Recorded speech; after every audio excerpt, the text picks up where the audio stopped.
Hi everyone, so I'm back with another Should I Fly It, and I had some requests to try to do a Should I Fly It featuring the IG88D crew card. So this is the list that I came up with. Some of the other things I messed around with trying to get there were like Pursuit Craft with IG88C and an engine, just got to go fast type list, but I just felt like that would whack a bit of punch on the table. I messed around with maybe a G1A with IGA in there, so you can mess around with multiple extra ships, but you can't quite fit everything you need to make that work. Maybe in an epic format that could be better, but as much as I hate to say it, the math wing does point to this build being really efficient, and this is where I'm going for a video. So we have an IG88B with Lone Wolf, fire control system, heavy laser cannon, Glitterstim, IG2000 tile and Autothrusters. So almost your standard IG build. You do get Lone Wolf instead of Crackshot, and that is in the hope that people are going to pounce on Morelo early because he's the obvious target. He's got less agility, he punches a lot more reliable damage with the Bossk Zuckuss combo. So once you get into the end game, having a Lone Wolf is always quite powerful. The Morelo build is obviously HLC, IG88D crew, Bossk crew, Zuckuss crew, Deadman switch and anti-pursuit lasers. The Bossk Zuckuss IG combo should be pretty straightforward with that HLC in there. I shouldn't need to explain it too much. One thing you can do, which is pretty good fun actually, is if you're only going to push one damage through and not trigger IGB and Bossk, what you can do is use Zuckuss to force them to reroll any focuses and blanks in the hope that they get that extra evade, which will prevent you damage and give you a more reliable shot. Obviously if you're trying to hit a stealth device fell, just take that one hit now, it'll make it easier to kill him later. But you do have those options to try and do sneaky little things. The thinking behind the Deadman switch over, for example, a feedback array is you're going to go down quickly anyway, so I didn't want to speed up that death, but having Deadman switch there, it kind of still has that same range 1 bubble effect that people don't want to come into, but you still get to pump out your HLC shots. So it might dissuade a few people. That with the pursuit lasers does give you a decent amount of area control and lets you try and control the board and still pump out that damage. So should be a good fun list. Hits really hard. Morelo with this can be really devastating, especially against anything that can't just burst him down in 1 or 2 rounds. If it's got the slow damage output, he's gonna get time to really wail on people. I really do like the build, as much as I don't like going with just what Mathwing says is the best, but this one's well worth trying. Playing against it, if you can burst Morelo down early, you just go for it. Try and make sure you finish him off at range 2, K-turn behind him or something, get out that range 1 bubble. You don't want to take needless damage from a Deadman switch.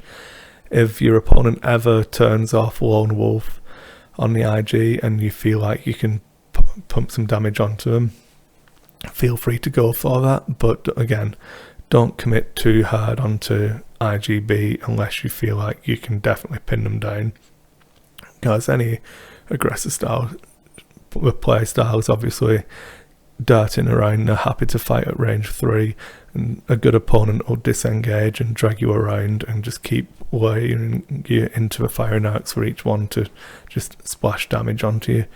So don't commit too hard. Maybe watch the over under committing video I put up a week or so ago and go down that route. But yeah, that's about everything for this Should I Fly It. Give the list a try. I'm sure people would have tried something similar to this already. If you have, make sure you leave some comments and let me know how it went. Also wanted to keep hammering on about the GoFundMe for trying to help get some more equipment set up. I computer is really starting to delay my efforts. I mean, this video will come out maybe like 6 minutes, and it's going to take me about 2 hours to try and make it. So it's not the best. It's not the most conducive to me pumping out content. So that'll have to get replaced at some point.